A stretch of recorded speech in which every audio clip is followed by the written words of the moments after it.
O ambiente naquele tribunal de São Paulo estava sufocante, pressionando-me de todos os lados. Eu estava sozinha na mesa de defesa, com as mãos cerradas em punhos para esconder o quanto tremiam. Na primeira fila, minha mãe, Beatriz, fazia um espetáculo ao enxugar os olhos com um lenço de seda.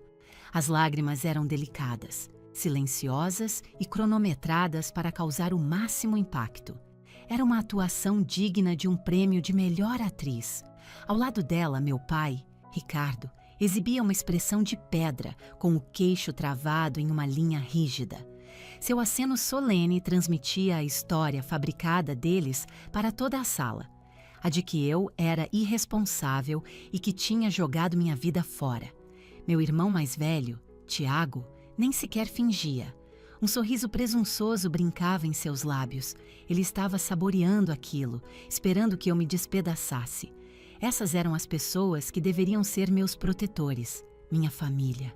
Em vez disso, eles uniram seus recursos para contratar advogados caros, com o objetivo de me humilhar publicamente e me declarar financeiramente incompetente. Senti-me encolher, dominada por um profundo sentimento de traição. O juiz, um homem chamado Dr. Barbosa, folheava metodicamente as páginas do espesso processo que eles haviam montado contra mim, um volume repleto de mentiras cuidadosamente construídas. A sala estava em um silêncio mortal. Então, abruptamente, o juiz Barbosa paralisou. Ele parou no meio de uma frase em uma das páginas. O silêncio na sala se intensificou, tornando-se pesado. Ele removeu lentamente seus óculos de leitura, olhou por cima da pilha de papéis diretamente para meus pais e fez uma única pergunta incisiva. Aquela pergunta interrompeu abruptamente todo o ataque deles. Antes de contar o que ele perguntou, faça-me um rápido favor e curta o vídeo, se inscreva no canal e me conte nos comentários de onde você está assistindo. Para realmente entender por que minha própria mãe e meu pai queriam me ver arruinada em um tribunal, você precisa entender o lar onde fui criada. Na superfície, a família Menezes era a imagem do sucesso. Morávamos em uma mansão imensa, em um dos condomínios mais luxuosos de Barueri. O gramado era perpetuamente aparado em uma altura uniforme. As cercas vivas tinham formas geométricas perfeitas e a garagem circular estava sempre ocupada por sedãs de luxo impecáveis, detalhados semanalmente. Meu pai, Ricardo Menezes, era o chefe de uma boutique de consultoria financeira. Ele era uma figura imponente, sempre de terno sob medida, mesmo aos sábados. Para o mundo exterior, ele era um gênio das finanças, o homem a quem você confiaria toda a sua fortuna. Meu irmão, Tiago, era sua cópia exata, alto, bonito e naturalmente charmoso. Ele era o filho de ouro, o herdeiro designado da dinastia Menezes. E então havia eu, Mariana. Eu era a lembrança tardia, a anomalia. Não consigo me lembrar de um único momento em que realmente senti que pertencia àquela casa. Eu era mais como uma hóspede de longa permanência que já não era mais bem-vinda. Por dentro, nossa casa era fria. Não na temperatura, mas no sentimento. Tínhamos tapetes claros que eram proibidos para quem estivesse calçado. Os móveis eram rígidos e ornamentados, mais adequados para um museu do que para um lar familiar. Não tínhamos noites de jogos animadas ou almoços de domingo bagunçados. O que tínhamos era um silêncio onipresente e opressor. Meu papel designado nessa peça silenciosa era simples: ser invisível. Se eu trouxesse para casa um boletim cheio de notas 10, meu pai apenas soltava um grunhido por trás do seu jornal Valor Econômico. Mas se Tiago conseguisse passar raspando com uma nota 7, minha mãe organizava um jantar para celebrar o esforço dele. Lembro-me de uma noite, com uma clareza dolorosa. Eu tinha 16 anos, tinha acabado de vencer uma grande competição estadual por um projeto de programação complexo que eu mesma desenvolvi. Eu estava em êxtase. Os computadores eram meu santuário, eles eram lógicos. Um erro no código era um quebra-cabeça que você podia resolver e corrigir. As famílias, eu estava aprendendo, não eram tão lógicas. Entrei na cozinha, segurando meu certificado de primeiro lugar. Minha mãe estava arrumando orquídeas em um vaso. Meu pai estava se servindo de uma dose de uísque. Mãe, pai, eu disse, segurando o certificado. Eu ganhei a feira de informática do estado. Minha mãe olhou de relance para o papel. Depois seus olhos caíram para os meus pés. Mariana, ela disse com a voz ríspida, seu cadarço está desamarrado. Você parece desleixada. Meu pai girou a bebida no copo. Computadores, ele desdenhou, como se a própria palavra fosse desagradável. Isso é uma vocação para técnicos de manutenção, Mariana, não para líderes. E foi isso. Sem parabéns, sem um tapinha nas costas. Nem 10 minutos depois, a porta dos fundos se abriu e Tiago entrou tropeçando. Ele estava uma bagunça, com a camisa polo para fora da calça, cheirando a cigarro. Ele tinha acabado de ser expulso do time de futebol da escola por se envolver em uma briga durante o treino. Minha mãe correu para o lado dele. Oh, Tiago, meu querido, ela arrulhou, acariciando o rosto dele. Coitadinho. Aquele treinador foi cruel com você de novo? Vou ligar para a escola amanhã cedo. Isso é inaceitável. Meu pai colocou uma mão encorajadora no ombro de Tiago. Não se preocupe, filho. Farei uma doação generosa para o fundo de esportes. Você será reintegrado até o final da semana. Fiquei parada no canto da cozinha, ainda segurando meu prêmio. Guardei-o silenciosamente na minha mochila. Subi para meu quarto e fechei a porta. Não chorei. Acho que já estava anestesiada demais para lágrimas. Apenas sentei na beira da cama, encarando a parede vazia. Esse era o ecossistema da nossa família. Tiago podia colocar fogo na casa e eles encontrariam uma maneira de culpar o fabricante do fósforo. Eu poderia descobrir a cura para uma doença e eles reclamariam que eu sujei minha roupa no processo. À medida que envelhecemos, o abismo aumentou. Tiago foi enviado para uma universidade particular prestigiada no Rio de Janeiro. Meu pai cobriu todas as despesas. A mensalidade, um carro importado 0 quilômetro, um apartamento de alto padrão. Tiago mal passava nas matérias, dedicando a maior parte do tempo a festas, que meu pai generosamente rotulava como construção de networking. Eu, por outro lado, frequentei uma universidade pública. Consegui uma bolsa por mérito acadêmico e trabalhei para pagar o restante das minhas despesas. Meu pai declarou que não podia justificar a alocação de capital em um diploma sem retorno claro sobre o investimento. Eu queria me especializar em cibersegurança. Ele achava que eu deveria estudar algo mais feminino, como história da arte, para que pudesse encontrar um marido rico e organizar jantares como minha mãe. Quando bati o pé, ele me cortou financeiramente. Se você insiste em ser teimosa, pode bancar isso sozinha, ele disse friamente. E foi o que eu fiz. Conciliei 2 empregos durante toda a faculdade. Trabalhava em turnos na biblioteca da universidade e passava meus fins de semana como técnica de TI freelancer. Estava perpetuamente exausta, mas também era ferozmente independente. Cada visita de feriado para casa era um suplício de críticas intermináveis e veladas. Você parece exausta, Mariana, minha mãe dizia, com os olhos escaneando minhas roupas simples. E você ganhou peso? Um homem de sucesso não quer uma esposa que se descuidou. Meu pai acrescentava com uma risada condescendente. Ainda mexendo nesses computadores, Tiago acabou de fechar uma conta enorme para a empresa. Ele será vice-presidente antes dos 30. A realidade era que Tiago não tinha fechado conta nenhuma.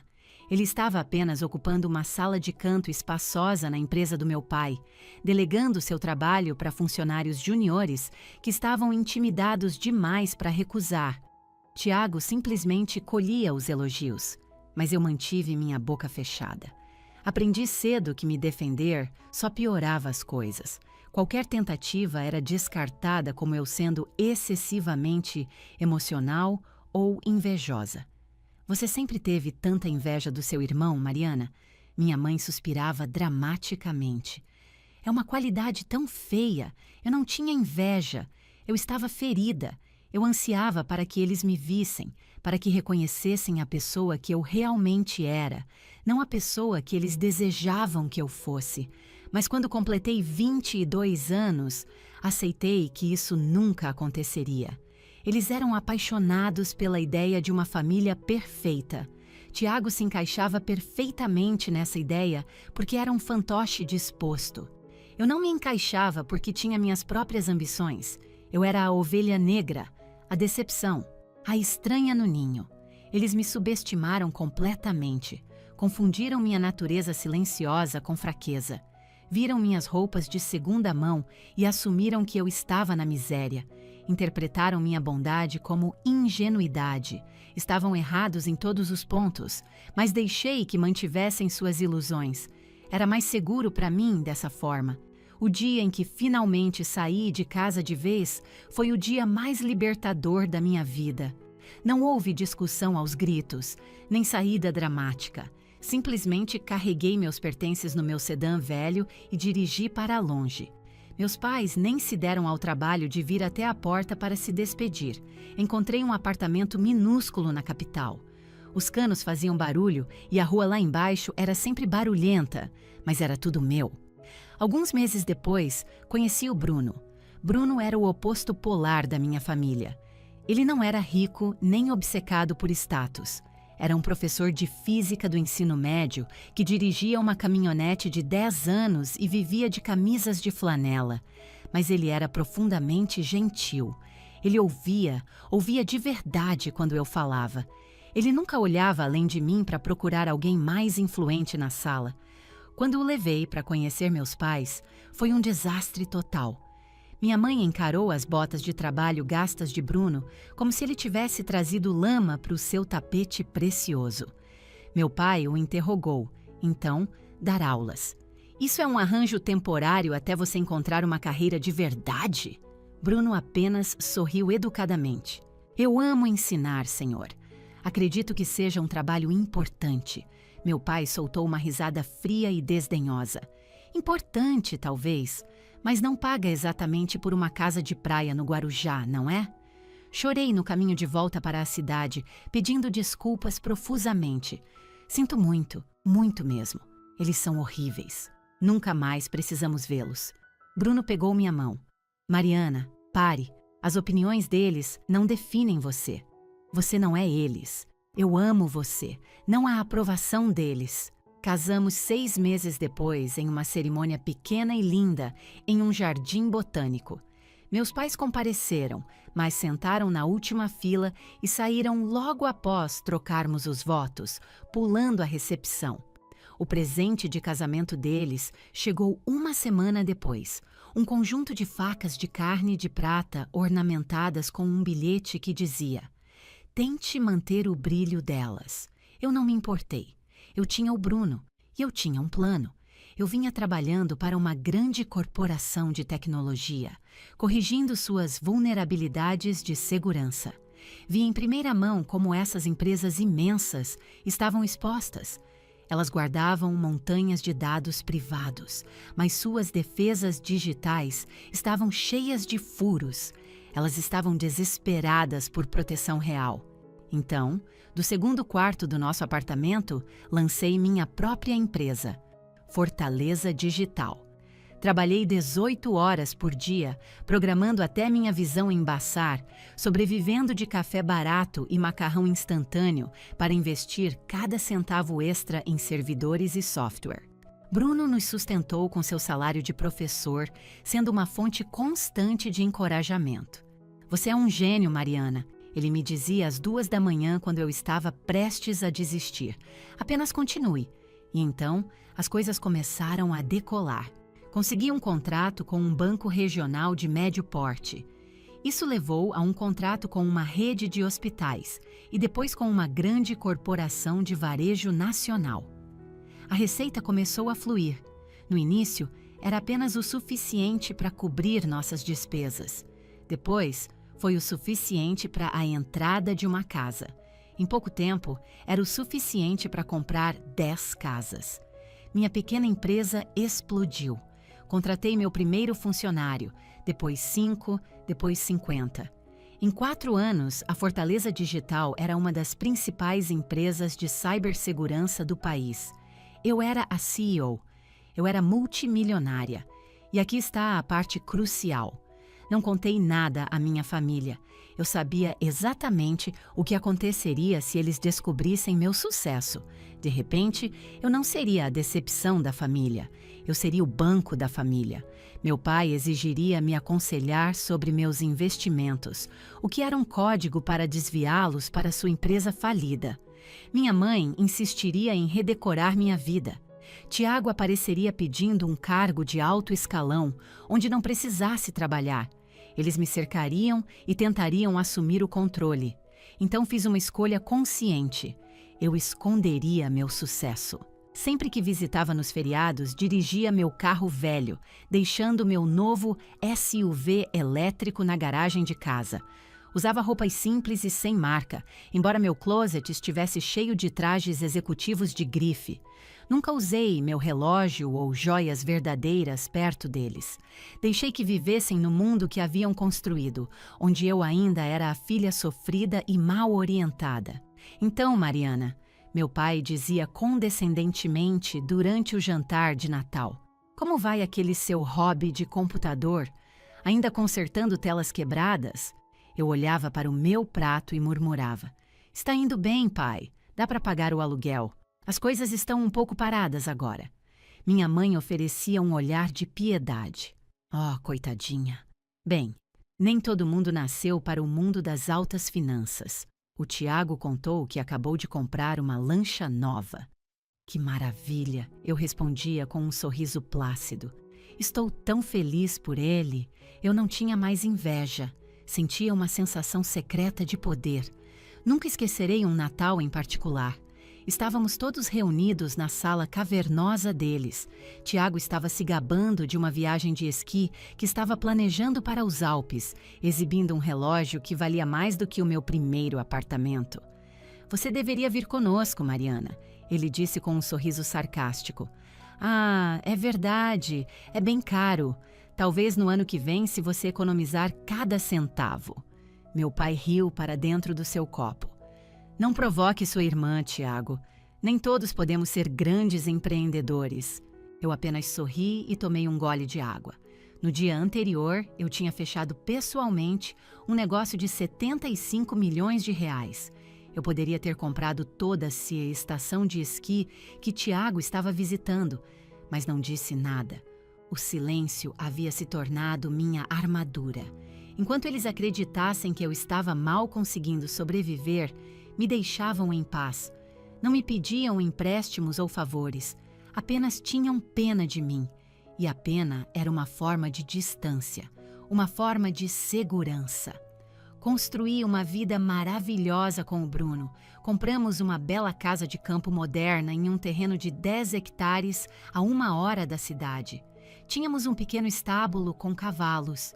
Viajávamos para Nova Zelândia e Espanha. Estávamos felizes e mantivemos essa vida completamente isolada da família Menezes. Para eles, ainda éramos apenas Mariana e Bruno, o casal em dificuldades no apartamento apertado da cidade. Achei que poderia manter essa farsa indefinidamente. Achei que poderia viver essa vida dupla, a CEO poderosa para o mundo e o fracasso lamentável para minha família. Era desgastante, mas me trazia paz. Mas ignorei uma verdade fundamental sobre minha família. Eles são predadores. E predadores não ficam parados por muito tempo. Começou sutilmente. Não era sobre dinheiro. Não no início. Era sobre controle. A empresa do meu pai estava começando a fraquejar. O mercado estava evoluindo e ele era arrogante demais para se adaptar. Sua lista de clientes estava encolhendo. Ele estava sob imensa pressão. Minha mãe estava envelhecendo e, com sua aparência mudando, sua autoestima estava despencando. Ela ansiava por drama para se sentir relevante. E Tiago? Tiago, como se viu, tinha um sério problema com apostas. Ele estava perdendo rios de dinheiro. Então eles começaram a escanear o horizonte em busca de um alvo, alguém para culpar por seus problemas, alguém para dominar e se sentirem poderosos novamente. E lá estava eu, a silenciosa Mariana em dificuldades, o alvo perfeito e fácil. Eu não tinha ideia de que, enquanto eu construía silenciosamente meu império, eles haviam começado a se ressentir do meu contentamento silencioso. Mesmo achando que eu era pobre, eles não suportavam que eu fosse independente. Queriam que eu fosse até eles, que implorasse por ajuda. E quando perceberam que eu nunca faria isso, decidiram forçar minha mão. Começou com pequenas alfinetadas em mensagens de texto. Depois, telefonemas que pareciam mais interrogatórios. Eu deveria ter reconhecido os sinais de alerta. Deveria saber que não se pode esconder para sempre de pessoas que acreditam ser suas donas. Cedo ou tarde, elas vêm procurar. E quando finalmente suspeitaram que eu tinha algo de valor, não pediram apenas uma parte. Decidiram queimar todo o meu mundo para tomá-lo para si. A mudança não foi uma explosão repentina. Foi mais como uma podridão lenta e rastejante. Durante anos, o acordo não dito era que minha família me ignoraria em grande parte. Eu ficava na minha caixa de pobre coitada Mariana e eles ficavam na deles, rica e distante. Mas cerca de 6 meses antes da data do tribunal, esse silêncio começou a rachar. Começou no grupo da família no WhatsApp, que normalmente era apenas um fluxo de minha mãe postando fotos de suas rosas premiadas, ou Tiago exibindo um carro novo. Eu nunca interagia. Lia e seguia em frente. Mas então, Tiago começou a me marcar diretamente. Mariana, vi um carro de assistência técnica hoje. Lembrei de você. Espero que esteja conseguindo pagar o aluguel. Era formulado como uma piada, mas tinha uma ponta afiada. Alguns dias depois, outra. Mariana, o pai está pensando em um upgrade de servidor na empresa. Você deveria mandar um orçamento, embora eu ache que eles só busquem fornecedores com credenciais de verdade. Depois vieram as mensagens privadas. Meu pai, Ricardo, nunca mandava mensagens. Ele considerava uma futilidade da geração mais jovem. Mas uma noite, meu telefone vibrou. Era ele. Mariana. Li um artigo sobre responsabilidade civil para pequenos empresários. Você está devidamente segurada? Se um cliente te processar por queimar o computador dele, você pode perder tudo. Preciso ver seus documentos de apólice para revisão. Encarei a mensagem. Ele nunca demonstrou um pingo de interesse no meu negócio, exceto para menosprezá-lo. Tudo bem? Bruno perguntou, olhando para cima de onde estava cortando legumes em nossa cozinha espaçosa e moderna. É meu pai, eu disse com um nó se formando no estômago. Ele está exigindo ver meus seguros de empresa, diz que quer me proteger. Isso é bizarro, Bruno disse, largando a faca. Não mande nada para ele. Não vou mandar, assegurei. Digitei uma resposta simples. Obrigada pela preocupação, pai. Estou totalmente segurada. Meu corretor cuida de tudo. A resposta dele foi instantânea. Corretores são golpistas. Eu sou um especialista financeiro. Mande os papéis, Mariana. Eu sou seu pai. Não seja difícil. Eu ignorei. Uma semana depois, minha mãe ligou, o que era ainda mais incomum. Mariana, ela cantarolou, com a voz um tom acima do normal. Era sua voz falsa e gentil, usada em público. Nunca mais tivemos. Sentimos sua falta terrivelmente. Eu te vi no Natal, mãe, lembrei a ela. Isso foi há quase 2 meses. Bem, Tiago vai ter um grande jantar de 30 anos no clube no próximo fim de semana. Você simplesmente tem que estar lá. E traga o... Ah, qual o nome dele mesmo? Bruno. Estamos ocupados no próximo fim de semana, mãe. Sinto muito. Ocupados com o quê? Ela disparou, a fachada doce desaparecendo instantaneamente. Consertando um micro-ondas? Honestamente, Mariana, você age como se seu tempo fosse tão precioso quanto o nosso. É insultante. Tenho compromissos de trabalho, eu disse calmamente. Você tem um passatempo, ela corrigiu. Tiago está fazendo 30 anos. É um marco importante. Se você não aparecer, estará envergonhando toda a família. Encerrei a ligação. Meu coração estava martelando. Não era exatamente medo, eu era uma mulher adulta, financeiramente segura e protegida, mas era uma memória celular. A sensação de ser criança naquela casa, sabendo que o interesse repentino deles em mim sempre precedia alguma forma de punição. Um alarme instintivo soava na minha cabeça. Por que o ataque repentino? Por que Tiago estava zombando da minha capacidade de pagar o aluguel? Por que meu pai estava exigindo documentos legais? Por que minha mãe estava tão desesperada para me exibir no clube de campo? Decidi investigar. Usei minhas habilidades profissionais, as mesmas que usava para descobrir vulnerabilidades digitais para empresas da Fortune 500, para analisar a pegada online e financeira da minha família. O que descobri me deixou fisicamente doente. A empresa do meu pai estava sendo secretamente investigada pela CVM por suspeita de fraude em valores mobiliários. Não era de conhecimento público ainda, mas o destino estava selado. Ele estava perdendo fortunas com advogados. Tiago estava em uma situação ainda pior. Ele tinha mais de R$400 mil em dívidas em um site de apostas esportivas online e tinha estourado vários cartões de crédito de alto limite. Eles estavam se afogando. E quando pessoas como os Menezes se afogam, elas não aprendem a nadar. Elas procuram os ombros de outra pessoa para subir e manter suas próprias cabeças acima da água.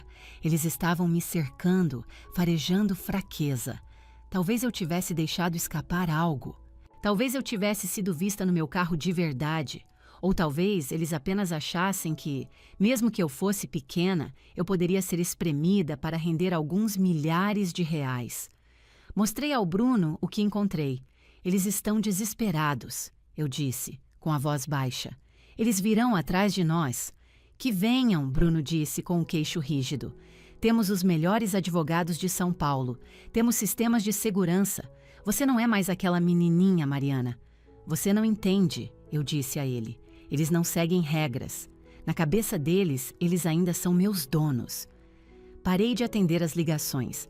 Bloqueei os números. Fiquei completamente incomunicável, achando que cortar o oxigênio extinguiria o fogo. Eu estava errada. O silêncio não os impediu. Ele os enfureceu. Foi a confirmação de que eu não estava mais sob o controle deles. E para meu pai, perder o controle era um destino pior do que perder dinheiro. Aconteceu em uma manhã chuvosa de quarta-feira. Eu estava no meu escritório em casa, revisando um protocolo de segurança para um novo cliente em Londres. Tinha uma xícara de chá quente ao meu lado e meu Golden Retriever, o Guga, estava dormindo nos meus pés. Era uma manhã perfeitamente pacífica, então o interfone tocou. Nossa casa ficava bem afastada da estrada principal, protegida por um portão. As encomendas eram sempre deixadas na guarita. Alguém tocando na porta da frente significava que a pessoa tinha o código de acesso ou tinha pulado o muro. Puxei o feed da câmera de segurança. Um homem com uma capa de chuva barata estava parado na minha varanda, segurando um envelope pardo grosso. Meu estômago despencou. Eu sabia exatamente o que era aquilo. Bruno estava na escola, então eu estava sozinha. Fui até a porta e a abri. Mariana Menezes? O homem perguntou, com um olhar entediado. Sim, você foi citada. Ele empurrou o envelope úmido na minha mão, virou-se e foi embora. Fiquei parada na porta com a névoa fria batendo no meu rosto. O envelope parecia pesado como um tijolo. Voltei para dentro e sentei na bancada da cozinha. Minhas mãos tremiam tanto que mal consegui rasgá-lo. Puxei uma pilha espessa de documentos legais. Tribunal de Justiça do Estado de São Paulo. Assunto: pedido de insolvência civil de Mariana Menezes. Esqueci como respirar. Insolvência civil involuntária. É quando os credores vão ao tribunal para forçar sua falência pessoal, alegando que você está se recusando a pagar suas dívidas. É o equivalente financeiro de uma bomba nuclear. Aniquila seu crédito, congela todos os seus bens e te marca publicamente como um fracasso. Corri os olhos para a lista de requerentes, os credores que estavam entrando com o processo contra mim. 1. Ricardo Menezes. 2. Beatriz Menezes. 3. Tiago Menezes. Minha própria família estava tentando me declarar falida. Folheei as páginas, minha mente girando. Isso não fazia sentido. Eu não devia 1 centavo a eles. Não devia 1 centavo a ninguém. Minha casa estava paga. Meus carros estavam pagos. Eu tinha milhões em ativos líquidos. Então cheguei à declaração de créditos. Anexa à petição estava uma nota promissória. Alegava que, 5 anos antes, Tiago Menezes havia me emprestado 12 milhões de reais para começar meu negócio. Afirmava que eu tinha concordado em pagar o empréstimo com juros, com os pagamentos começando no mês anterior, e que eu já estava inadimplente. No final do documento havia uma assinatura: Mariana Menezes. Fiquei encarando aquilo. Era uma falsificação muito bem feita. Tinha o meu M, o laço característico no meu N. Se eu não soubesse com certeza que nunca assinei aquilo, poderia ter sido enganada. Mas eu sabia. Continuei lendo. Meu pai alegava que eu lhe devia 2 milhões de reais em taxas de consultoria. Minha mãe alegava que eu devia 1 milhão por empréstimos pessoais. Eles não estavam apenas me processando, estavam orquestrando uma fabricação completa. Corri para o banheiro e passei mal. Joguei água fria no rosto e encarei meu reflexo. Eu estava pálida, com os olhos arregalados com o mesmo medo que lembrava da minha infância, escondida no meu quarto enquanto meu irmão se safava de tudo. Eles estão tentando me destruir, pensei. Não fisicamente, mas toda a minha existência. Se isso fosse adiante, todos os meus bens seriam congelados. Minha empresa, minha linda e próspera empresa, seria colocada sob um microscópio. Meus clientes fugiriam. Quem confiaria sua cibersegurança a uma CEO, sendo publicamente acusada de fraude e falência? Isso demoliria minha reputação. Tudo o que eu construí meticulosamente do nada. E eles sabiam disso. Não era apenas pelo dinheiro, embora isso fizesse parte. Se vencessem, conseguiriam roubar milhões de mim. Mas o verdadeiro objetivo era punição. Isso era punição por ter ido embora, por não ter aparecido no jantar de aniversário, por não me curvar às exigências do meu pai. Era eles gritando: "Você acha que é independente? Nós vamos te mostrar, vamos te arrastar de volta para onde era a lama conosco." Voltei para a cozinha e olhei para os documentos novamente. A audiência seria em 3 semanas. Peguei meu telefone. Minha mão estava firme agora. O choque tinha passado, deixando para trás algo frio e duro como aço. Eu não ia ligar para eles e gritar.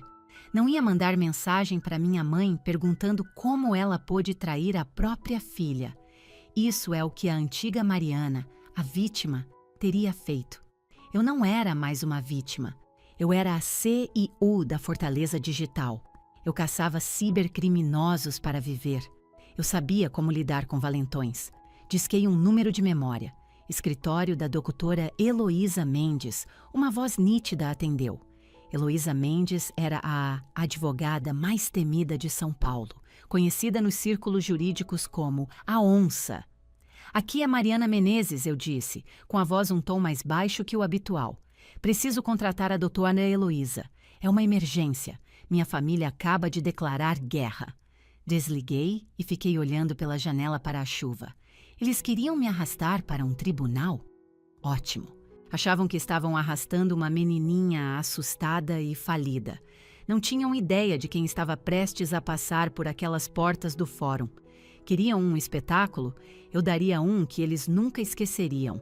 O escritório de Heloísa Mendes ocupava o 20º andar de um arranha-céu de vidro elegante, com vista para a Avenida Paulista. O próprio ar cheirava a poder e perfume caro. Sentei em uma poltrona de couro diante de sua mesa imensa, vestida com um blazer simples, mas impecável, com as costas perfeitamente eretas. Eu não estava ali para parecer uma vítima.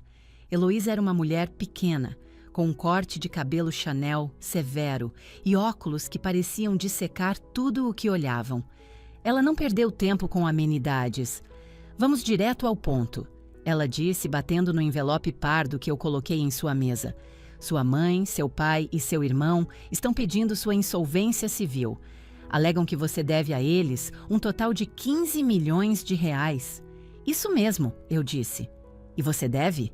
Ela perguntou com um olhar inabalável. Advogados precisam da verdade nua e crua, Sra. Carter. Não, eu disse, sustentando o olhar dela.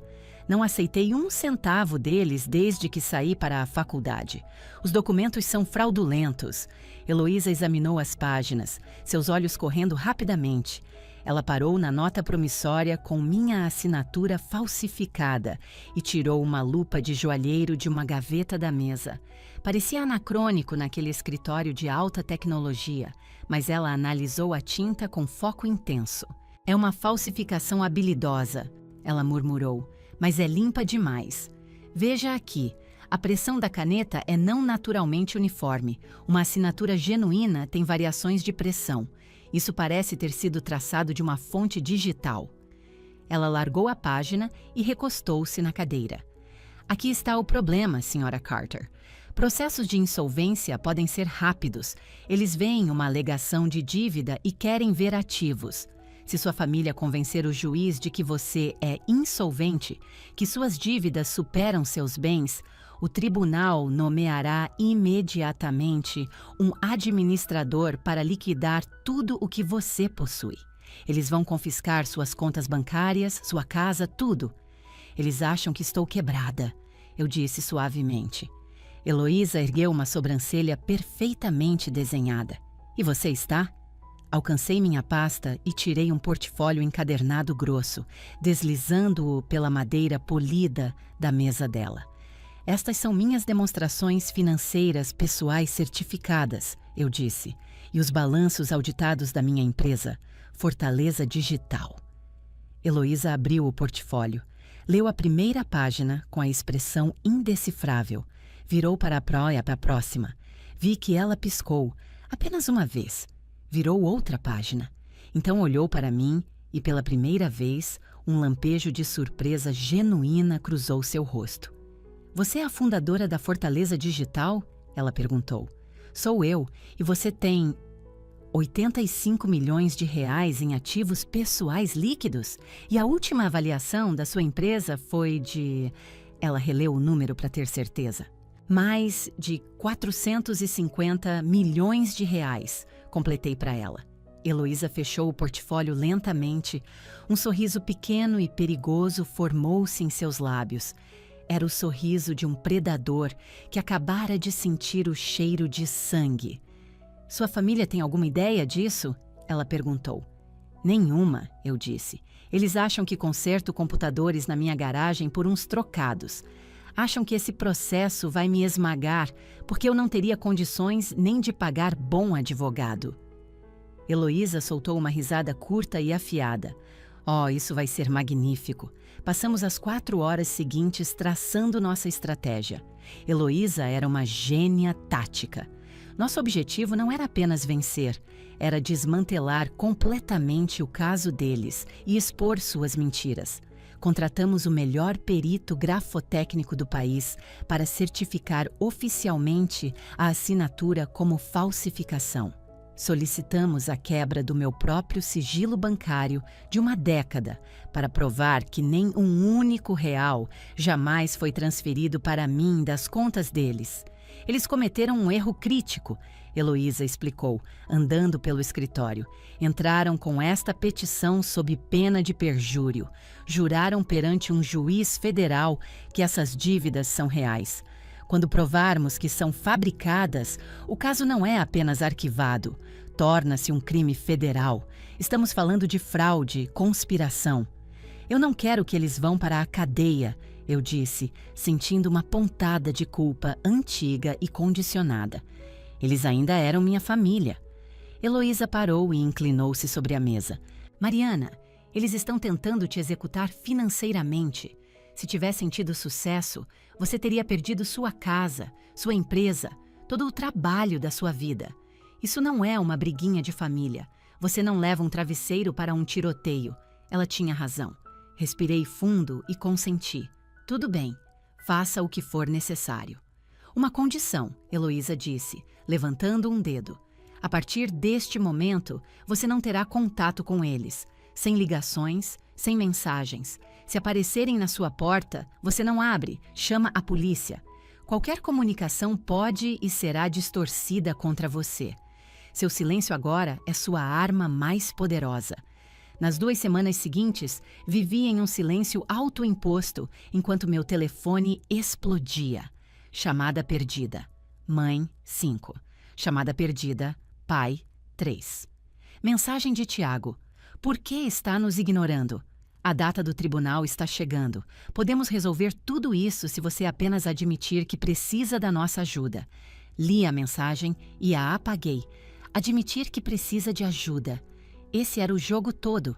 Admitir que precisava da ajuda deles seria admitir minha incompetência, validando a narrativa de que eles eram os salvadores.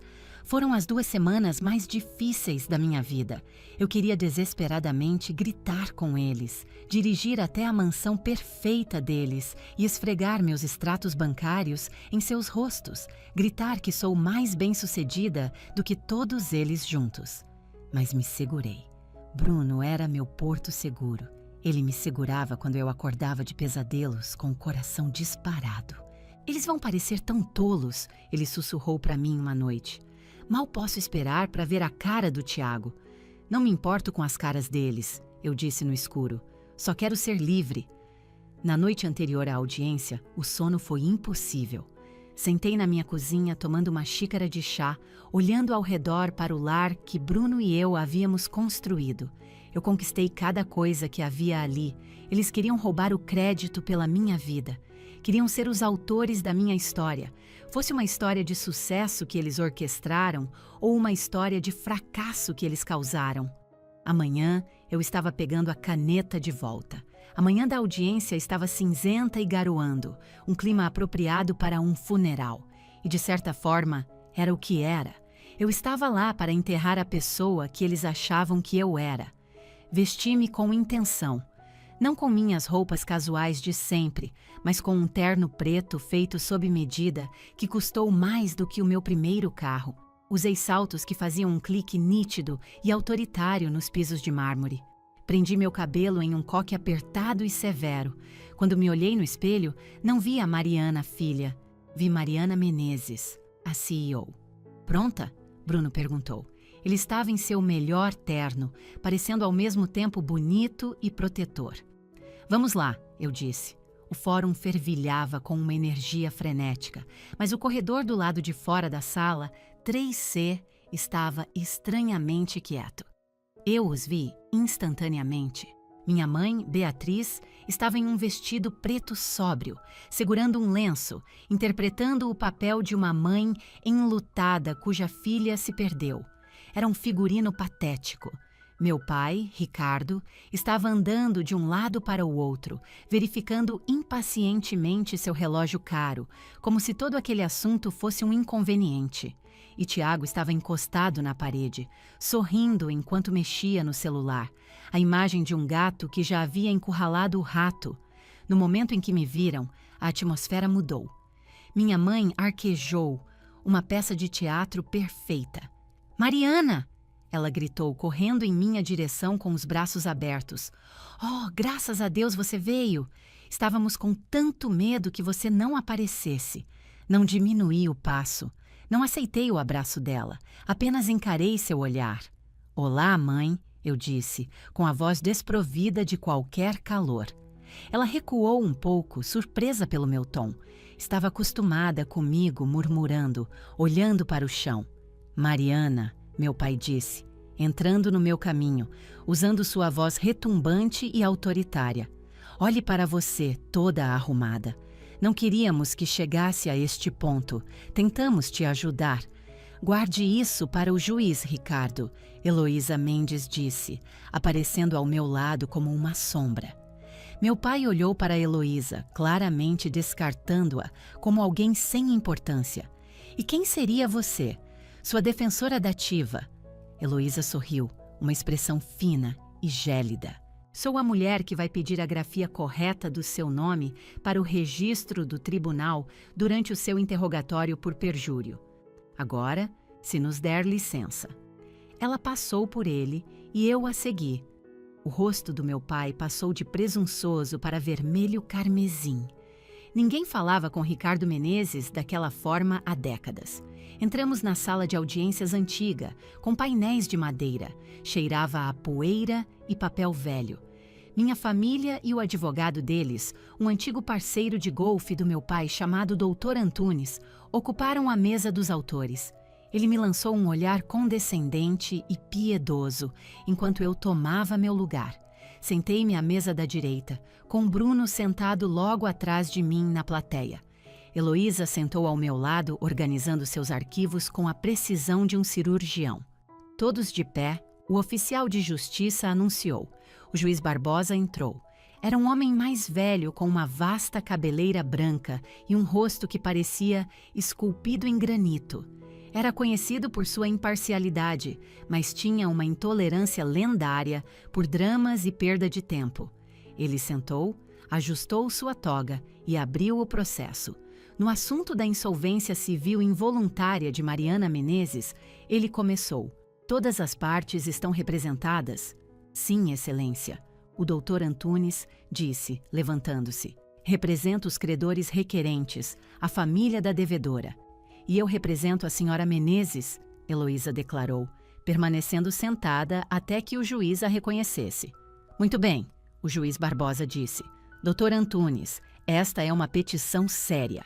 Vocês alegam que a senhora Menezes não está cumprindo com suas obrigações financeiras. Pode começar. O doutor Antunes caminhou até o centro da sala, atuando para o público.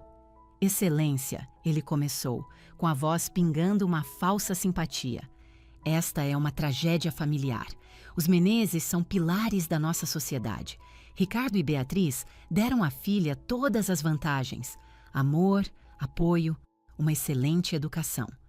Ele gesticulou dramaticamente em minha direção, mas Mariana se perdeu. Envolveu-se em esquemas financeiros imprudentes, pegando emprestadas somas enormes de seu próprio irmão e pai amorosos para financiar um empreendimento fracassado após o outro. Ela teceu uma teia de mentiras para esconder sua própria ruína. Fiquei imóvel com os olhos fixos na parede atrás do juiz. Apresentamos as evidências, Excelência. Antunes continuou. Notas promissórias, assinadas pela própria senhora Menezes.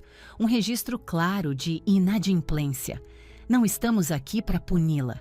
Estamos aqui para uma intervenção financeira. A família apenas pede ao tribunal que nomeie um administrador para gerir os poucos bens que lhe restam antes que ela se encontre na miséria. Ele virou-se para minha mãe. Senhora Menezes, ele disse gentilmente, é verdade que a senhora emprestou dinheiro à sua filha para despesas básicas? Minha mãe levantou-se, enxugando os olhos. Sim, ela sussurrou. Tantas vezes. Ela me ligava chorando, dizendo que não tinha comida em casa. Era uma mentira vil e nojenta.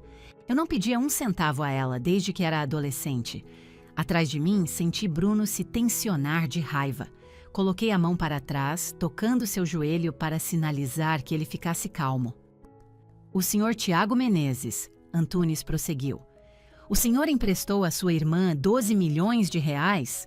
Uma quantia verdadeiramente generosa. Tiago levantou-se, ajeitando a gravata, a imagem de um homem de sucesso e preocupado. Sim, Excelência, foi parte de uma herança. Mariana veio até mim com o que chamou de investimento garantido, uma pequena empresa de tecnologia.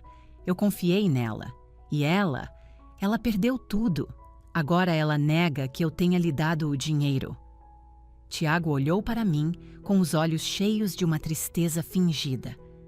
Eu só quero que minha irmã receba a ajuda de que tanto precisa. Foi uma atuação magistral.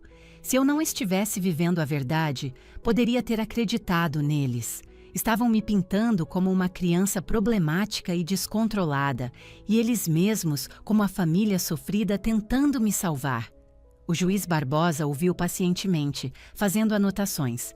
Ele parecia impassível. Doutora Heloísa, o juiz disse, voltando-se para minha advogada. Sua cliente contesta essas dívidas? Heloísa levantou-se. Ela não andava de um lado para o outro nem gesticulava. Era um pilar de imobilidade. Contestamos tudo, Excelência, ela disse, com a voz cortando a sala silenciosa. Contestamos a existência desses empréstimos. Contestamos a autenticidade das assinaturas.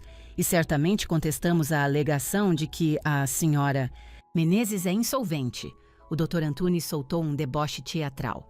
Excelência, com todo o respeito, negação não é uma defesa legal. Os documentos falam por si mesmos. De fato falam, o juiz Barbosa disse, puxando o processo espesso para si.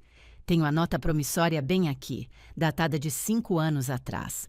Ele estudou o documento, depois olhou para mim, depois voltou para o documento.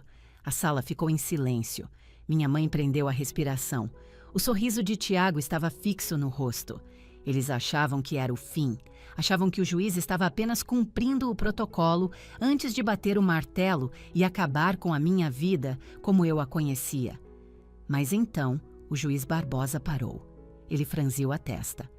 Folheou uma página, depois voltou. Inclinou-se mais para perto dos papéis, então tirou os óculos e olhou para cima, com os olhos varrendo minha família na mesa dos autores. O sorriso de Tiago começou a desaparecer. Algo estava fora do roteiro. O peso opressor na sala começou a mudar, substituído pela carga elétrica de uma verdade iminente. Doutor Antunes, o juiz disse, com a voz perigosamente baixa. O senhor afirma que este empréstimo foi concedido há 5 anos para um empreendimento fracassado, correto? Sim, Excelência, Antunes respondeu, parecendo confuso. E o senhor afirma que a devedora, senhora Menezes, não tem renda estável. Essa é a nossa afirmação, sim, Excelência. O juiz Barbosa fechou o processo, não com estrondo, mas com um movimento suave e deliberado que foi de alguma forma mais aterrorizante. Ele olhou diretamente para mim e por um breve momento eu poderia jurar que vi um lampejo de reconhecimento em seus olhos. Então ele voltou sua atenção para o meu pai. Senhor Menezes, o juiz disse, tenho apenas uma pergunta para o senhor. O tribunal estava tão silencioso que era possível ouvir o zumbido baixo das lâmpadas fluorescentes. O juiz Barbosa segurava o processo em uma mão, olhando para o meu pai por cima dos óculos, que ele havia colocado de volta. Senhor Menezes, o juiz repetiu, o senhor testemunhou sob juramento que sua filha não tem renda estável e administra um negócio fracassado. Está correto? Meu pai levantou-se com um olhar de irritação no rosto. Sim, Excelência, ela mexe com computadores em seu apartamento. Não é um empreendimento sério. O juiz Barbosa deu um aceno lento e deliberado. Então ele se virou para o advogado da minha família. Doutor Antunes, o senhor está familiarizado com uma empresa chamada Fortaleza Digital? O doutor Antunes piscou. Acredito que seja o nome do pequeno passatempo da devedora, Excelência. Sim, passatempo, o juiz repetiu. Ele soltou uma risada curta e sem alegria, que enviou um calafrio pela sala. O juiz Barbosa então alcançou algo ao lado de sua cadeira e tirou uma revista brilhante de sua própria pasta. Era a última edição da revista Exame. Ele a colocou na bancada à sua frente. Eu estava lendo isso no meu gabinete esta manhã, o juiz disse calmamente. Há uma matéria de capa. É um perfil sobre as empresas de cibersegurança mais inovadoras do país. Minha mãe parou com um choro falso. Ela encarou a revista com os olhos arregalados. O artigo menciona que a Fortaleza Digital venceu recentemente um contrato de vários anos para garantir toda a infraestrutura digital da cidade de São Paulo, o juiz continuou. Ele cita a fundadora e CEO como uma tal de Mariana Menezes. Ele olhou diretamente para mim. É você, senhora Menezes? Levantei-me. Sim, Excelência, sou eu, e é correto que a avaliação mais recente da sua empresa ultrapassou os 450 milhões de reais? Sim, Excelência. Um suspiro coletivo percorreu o tribunal. O rosto do meu pai ficou de uma cor branca cadavérica. Ele ficou me encarando, depois olhou para o juiz, depois voltou para mim, com a boca entreaberta. Tiago deixou o celular cair. Ele bateu no chão de azulejos com um som que pareceu ecoar no silêncio atordoado. O juiz Barbosa voltou seu olhar furioso para o Dr. Antunes. Sua voz não era mais calma, era um rugido estrondoso. Dr. Antunes, o senhor trouxe uma petição a este tribunal alegando que a mulher que é pessoalmente responsável por proteger os dados mais sensíveis desta cidade está falida? O senhor alega que ela deve 12 milhões de reais ao irmão, um homem que, de acordo com estes relatórios de crédito apresentados pela defesa, está atualmente com dívidas de centenas de milhares de reais em sites de apostas ilegais? Heloísa Mendes levantou-se e deslizou suavemente outro documento para o juiz. Excelência, ela disse, com a voz como gelo, também apresentamos uma análise pericial completa da assinatura na nota promissória. É uma falsificação feita digitalmente. Minha cliente nunca assinou. Não houve empréstimo, não houve dívida. Toda esta petição é uma tentativa fraudulenta de assumir o controle dos ativos consideráveis da minha cliente através do engano. O juiz Barbosa analisou o laudo pericial. Seu rosto ficou vermelho de raiva. Ele fulminou minha família com o olhar. Presido este tribunal há 20 anos, ele trovejou, com a voz fazendo as próprias paredes tremerem. Já vi ganância, já vi desespero, mas nunca, jamais vi uma família usar este tribunal de forma tão maliciosa para destruir um dos seus por puro e patético rancor. Ele apontou um dedo trêmulo para o meu pai. O senhor nem se deu ao trabalho de fazer o dever de casa, não é, Sr. Menezes? Apenas assumiu que ela era fraca, assumiu que ela era um fracasso e achou que poderia usar minha sala de audiências como seu parquinho particular para intimidá-la. Meu pai gaguejou. Excelência, nós não sabíamos? Ela nunca nos contou? Ela não tinha que te contar, o juiz berrou. O senhor protocolou um documento legal sob pena de perjúrio. Jurou por sua honra que essas dívidas eram reais. O juiz Barbosa fechou o processo com força. O som estalou pela sala como um tiro de rifle. Processo extinto com julgamento de mérito, ele declarou. Então estreitou os olhos para meu pai e meu irmão.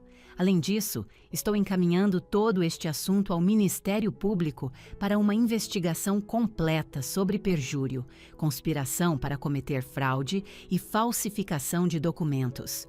Dr. Antunes, sugiro que entre em contato com seu seguro de responsabilidade profissional imediatamente.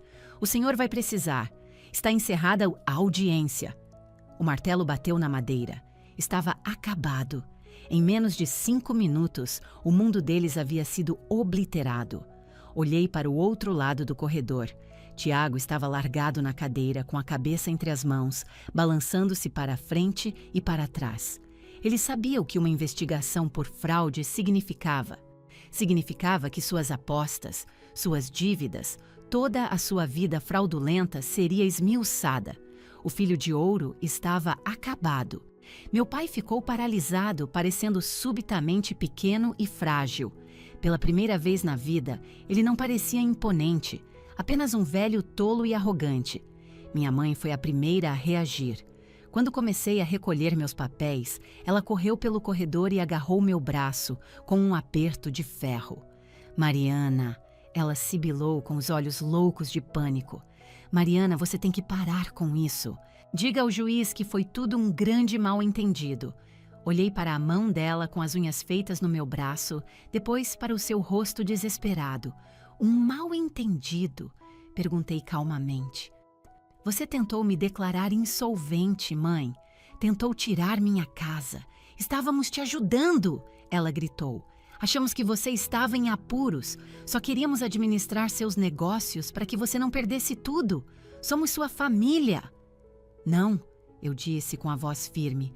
Vocês não estavam ajudando, estavam controlando. Vocês não suportavam que eu estivesse livre de vocês. Meu pai aproximou-se, tentando recuperar a compostura. Mariana, ele disse rigidamente, não vamos ser emocionais, somos família. Você não pode deixar que nos investiguem. Isso vai destruir minha empresa. Vai destruir o futuro do Tiago. Você tem dinheiro mais do que suficiente, pelo visto. Pode fazer tudo isso desaparecer. Apenas diga para a sua advogada para retirar tudo. Olhei para Ricardo Menezes, o homem que desprezou minhas paixões, ignorou minhas conquistas e agora me implorava para salvá-lo das consequências de sua própria crueldade. Eu não posso parar isso, pai, eu disse. Foi você quem riscou o fósforo. Agora você tem que aguentar o fogo. Como você pode ser tão sem coração? Minha mãe soluçou. Depois de tudo o que te demos. Vocês não me deram nada, eu disse, com a voz calma e clara. Eu não precisava gritar. A verdade era alta o suficiente. Vocês me deram uma casa, mas garantiram que eu nunca me sentisse em casa nela. Me deram comida, mas me mataram de fome por afeto. E quando finalmente construí uma vida própria, vocês apareceram com uma bola de demolição. Retirei gentilmente os dedos dela do meu braço. Não devo dinheiro a vocês, eu disse. E não devo meu silêncio. Mariana, não ouse virar as costas para mim, Tiago gritou da mesa. Você está destruindo esta família. Parei nas pesadas portas do tribunal e olhei para trás uma última vez. Eu não destruí esta família, Tiago, eu disse. Eu apenas acendi as luzes. Não é culpa minha se vocês não suportam ver o que estava vivendo na escuridão. Empurrei as portas e saí para o corredor. O ar lá fora parecia fresco e limpo, como o primeiro fôlego profundo após uma longa doença. Nas escadarias do fórum, Heloísa Mendes apertou minha mão. O Ministério Público entrará em contato, ela disse com um sorriso satisfeito. Mas quanto à insolvência, acabou. Está tudo limpo. Você está livre. Obrigada, Heloísa, eu disse. Valeu cada centavo. Ela assentiu. Entrou em um carro preto e partiu. Bruno e eu caminhamos até o nosso carro em um silêncio confortável, com as mãos entrelaçadas. Ao entrarmos, soltei um suspiro que sentia estar prendendo há 20 anos. Você está bem? Bruno perguntou suavemente. Estou melhor do que bem, eu disse, com um sorriso real se espalhando pelo meu rosto. Estou livre. Nos meses que se seguiram, as consequências para eles foram rápidas e severas. A notícia da investigação e da tentativa de fraude do meu pai contra a própria filha tornou-se pública. Seus clientes fugiram. Ele foi forçado a vender a mansão para cobrir seus custos advocatícios. Tiago foi indiciado por falsificação e conspiração. Ele aceitou um acordo para evitar a prisão, mas ficou com o registro criminal sujo. A última notícia que tive foi que ele estava trabalhando em um balcão de aluguel de carros no aeroporto. Minha mãe deixou uma série de mensagens de voz por um tempo. Algumas eram chorosas, implorando por dinheiro. Outras eram cheias de raiva, me chamando de monstro ingrato. Salvei todas em uma pasta no meu computador chamada Evidências, apenas por precaução, e então bloqueei o número dela para sempre. Minha vida, enquanto isso, floresceu. Livre do processo e do constante desgaste emocional, dediquei toda a minha energia à fortaleza digital. Expandimos para os mercados europeu e asiático. Acabei saindo na capa da Forbes Brasil. Mas o dinheiro e os elogios não foram o verdadeiro prêmio. O verdadeiro prêmio foi a paz. Percebi que passei minha vida inteira buscando a aprovação deles, achando que se eu fosse inteligente o suficiente, bem-sucedida o suficiente ou rica o suficiente, eles finalmente me veriam e me amariam. Mas parada naquele tribunal, finalmente entendi. Eles eram incapazes de ver qualquer pessoa além de si mesmos. Eles não amavam pessoas, amavam o poder. E assim, parei de esperar. Tenho uma família de verdade agora. É o Bruno. São nossos amigos que celebram nossas alegrias e nos apoiam em nossas tristezas. É a equipe incrível da minha empresa que me respeita pela minha mente e pela minha liderança. Família não é sobre sangue. É sobre quem está ao seu lado quando a tempestade chega. É sobre quem te abriga, não sobre quem cria a tempestade. Às vezes, para salvar uma árvore, você precisa cortar os galhos mortos e doentes. É um processo doloroso, mas é a única maneira de o resto da árvore sobreviver e crescer em direção ao sol. Meus pais e meu irmão eram galhos mortos. Cortá-los foi a coisa mais difícil e a melhor que já fiz. Estou sentada no meu escritório agora, vendo o sol se pôr no horizonte. Estou segura, sou bem-sucedida. E mais importante do que qualquer outra coisa, sou livre. Se você está ouvindo isso e é a ovelha negra, a estranha no ninho, o bode expiatório da família, quero que ouça isso. Não deixe que eles te diminuam. Eles só te tratam assim porque a sua luz faz com que eles se sintam pequenos. Eles querem te manter em uma caixa porque é a única maneira de se sentirem grandes. Não deixe. Algumas pessoas só vão te amar enquanto você couber na caixinha que elas construíram para você. Meu conselho? Quebre a caixa. Algumas pessoas só vão te amar se você continuar pequena. Cresça de qualquer maneira. Fim da história.